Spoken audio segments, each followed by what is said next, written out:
शेतकरी मित्रांनो नमस्कार. सर्वप्रथम आपल्या युट्यूब चॅनलमध्ये सगळ्यांचं स्वागत.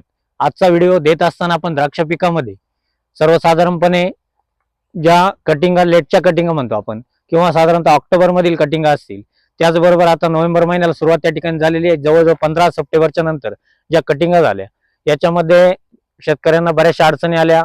सुरुवातीपासून तुमच्या पोगा स्टेजला पाऊस त्या ठिकाणी भरपूर चालला, परंतु याच्यामधून आपण बाग चांगल्या पद्धतीने वाचून आपण पुढचं कामकाज कसं चांगलं करू शकतो. त्याचबरोबर तुमची 5 नोव्हेंबर पासून परत थंडी वाढते. या थंडीच्या वेळेमध्ये आपण घडाचं संरक्षण जे म्हणतो आपण किंवा गोळी घडवणं याच्यापासून बचाव आपण कशा पद्धतीने करू शकतो याच्याबद्दलची आपण आज या ठिकाणी चर्चा करत आहोत.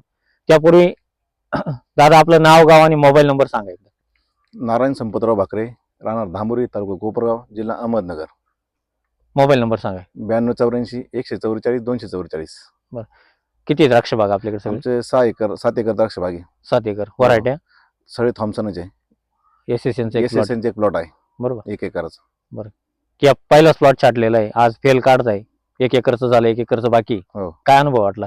खूप सुंदर साहेब. आम्हाला लगातार 2-4 वर्षापासून मागील ह्याच्या रानात तुमचं जसं आम्ही तुमच्या बरोबर काम करायला सुरुवात केली, तर आमच्या ह्या रानाला कधीच 4 वर्षापासून माल येत नव्हता.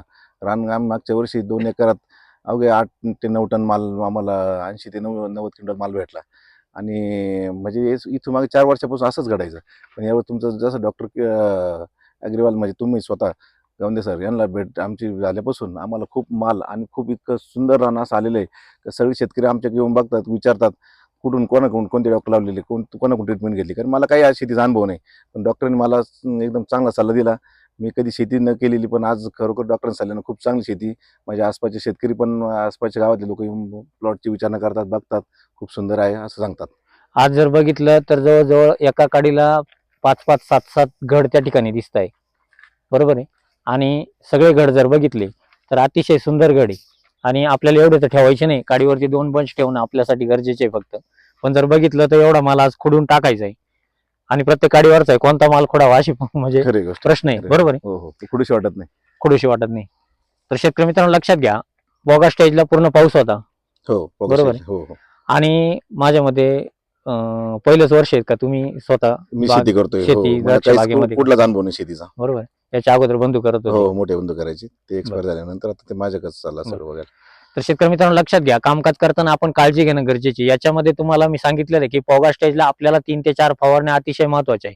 तुमचा पाऊस असेल अशा वातावरणामध्ये सुद्धा किंवा टेम्परेचरच्या वातावरणामध्ये तुम्हाला कॅल्शियम, मॅग्नेशियमची पूर्तता व्यवस्थित असणं गरजेची आहे.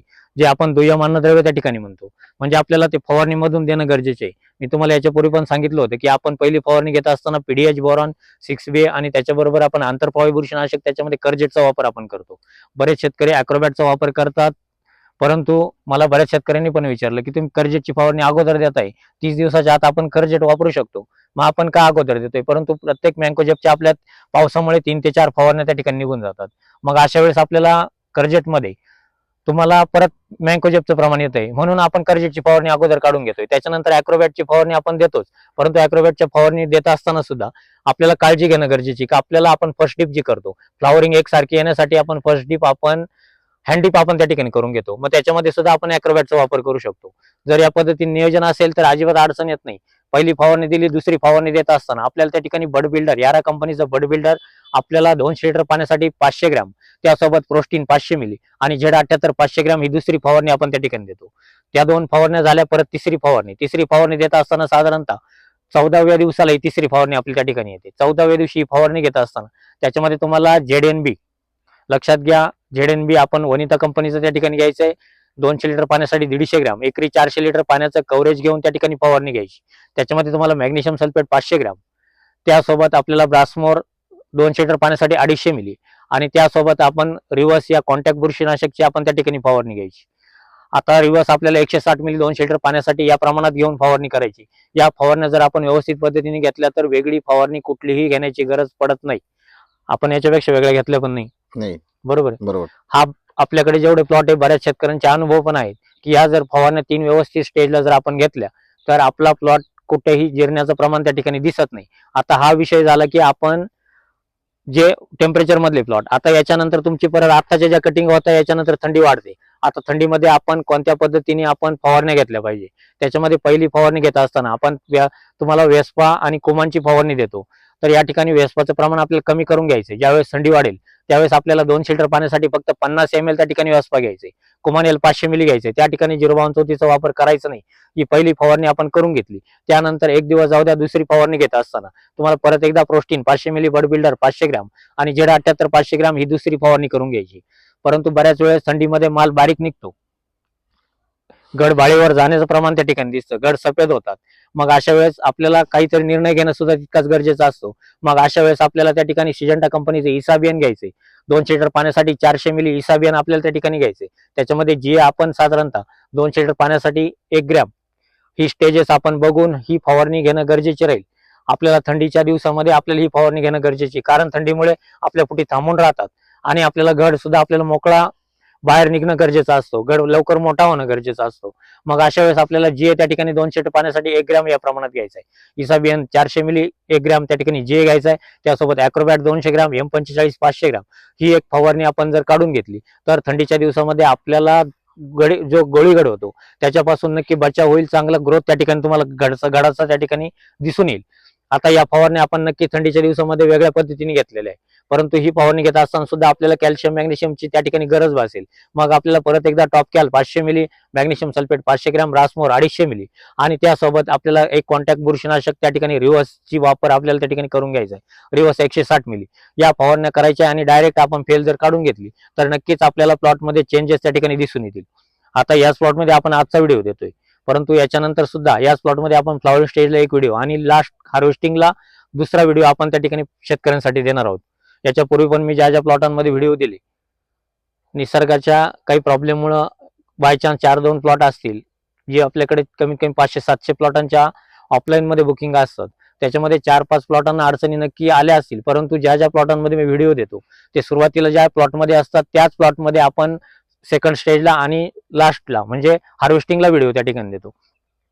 आता या स्टेजला आल्यानंतर आपण ड्रिपचे ऍप्लिकेशन सुद्धा देणं गरजेचे आहे. आता ड्रिपचे ऍप्लिकेशन देत असताना मी तुम्हाला मागच्या व्हिडिओमध्ये मी सांगितलं होतं की आपण घड जिरण्याच्या स्टेजला जे आपण डोस देतो त्याच्यामध्ये तुम्हाला छाटणीपूर्वी 5 ते 6 दिवस फॉस्फरिक ऍसिड 3 ते 4 लिटर या प्रमाणात आपल्याला ड्रिपच्या माध्यमातून देऊन घ्यायचे. पाऊस संपलेला आहे, थंडी वाढलेली आहे, अशा वेळेस आपल्याला 4 लिटर एकरी फॉस्फरिक ऍसिड आपल्याला एकरी या प्रमाणात आपल्याला ड्रिपच्या माध्यमातून द्यायचं. त्याच्यावरती परत 3 तास पाणी आपल्याला त्या ठिकाणी द्यायचे. त्याच्यानंतर 5 ते 6 दिवस गेले, आपण छाटणी केली, छाटणीनंतर पेस्ट करतो. त्या दिवसाला आपल्याला सल्फर एकरी 3 किलो पर्यंत घ्यायचंय. त्याच्यामध्ये टोनर प्लस 5 लिटर. पहिल्या व्हिडिओमध्ये मी तुम्हाला सांगितलं होतं की आपण 0050 चा वापर करत होतो, परंतु या ठिकाणी आपल्याला थंडी वाढल्यानंतर 13045 चा वापर आपल्याला त्या ठिकाणी करायचा आहे. 13045 आपल्याला एकरी 7 ते 8 किलो पर्यंत आपल्याला डोस घ्यायचा आहे. हा डोस आपण छाटणीच्या दिवशी देऊन घ्या. त्याच्यानंतर परत 3 दिवस जाऊ द्या. 3 दिवस गेल्यानंतर आपल्याला मायक्रोन्युट्रिएंटची आपल्याला गरजेनुसार परत डोस देणं गरजेचं आहे. मग त्याच्यामध्ये तुम्हाला चिलेटेड झिंक एकरी 1 किलो लक्षात घ्या. या ठिकाणी आपण पावसापेक्षा या ठिकाणी आपण थोडा डोस वाढून घेतोय थंडीच्या प्लॉटमध्ये. चिलेटेड झिंक आपल्याला त्या ठिकाणी घ्यायचं एकरी 1 किलो. त्याच्यामध्ये फेरस 6% आपल्याला घ्यायचं 1 किलो. चिलेटेड मॅग्नीज 250 ग्रॅम आणि त्यासोबत आपल्याला मॅग्नेशियम सल्फेट घ्यायचं एकरी 10 किलो. हा डोस आपण 3 ते 4 दिवसानंतर छाटणीनंतर आपल्याला देऊन घ्यायचा आहे. तुम्ही या पद्धतीने जर कामकाज केलं तर नक्कीच आपल्याला प्लॉटमध्ये ग्रोथ आणि चांगल्या पद्धतीचे बंचेस घड आणि थंडीमध्ये सुद्धा आपल्याला जे नियोजन आपण करतो त्याच्यामध्ये तुम्हाला बदल त्या ठिकाणी दिसून येईल. याच पद्धतीचं कामकाज प्रत्येक शेतकऱ्यांनी थंडी चालू झाल्यानंतर आणि दवधुक्यामधल्या फवारण्या या जर आपण व्यवस्थित घेतल्या तर कुठलीही अडचण त्या ठिकाणी येणार नाही. कुठंतरी विनाकारण कारण नसताना आज कर्जत टाका, उद्या ॲक्रोबॅट टाका, ॲक्रोबॅट झालं का ऑरंडिस अल्ट्रा टाका, अशा पद्धतीचा खर्च अजिबात वायफळ करू नका. ज्या ठिकाणी दवधुका असेल त्या ठिकाणी आपण कॉन्टॅक्ट फंगिसाइडची फवारणी दररोज घ्या. सकाळी आपल्याला जर दिसत असेल आणि जे प्लॉट दवधुक्यामध्ये तुमचे दोडा स्टेजला असतील, ज्या वेळेस आपल्या गडामध्ये पाणी साचलेलं तुम्हाला दिसेल, अशा वेळेसच आपल्याला बुरशीनाशकची फवारणी एक्सेस घेणं गरजेचे राहील. विनाकारण कारण नसताना फवारणी घेऊ नका. डावणीच्या फवारण्या असतील या वेळच्या वेळेला प्रिव्हेंटिव्ह मध्ये फवारण्या त्या ठिकाणी घ्या. याच पद्धतीचं कामकाज, याच पद्धतीचं नियोजन आपण प्रत्येक शेतकऱ्याला देतो आणि बऱ्याच ठिकाणी आपण व्हिडिओ दिलेले त्या प्लॉटांमध्ये आपण परत रिपीट व्हिडिओ सुद्धा परत देतोय. तर शेतकरी मित्रांनो काय करा, आपल्याला अजूनही कुणाला प्लॉटांच्या अडचणी असतील तर तुम्हाला ऑफिसचे नंबर सांगतो.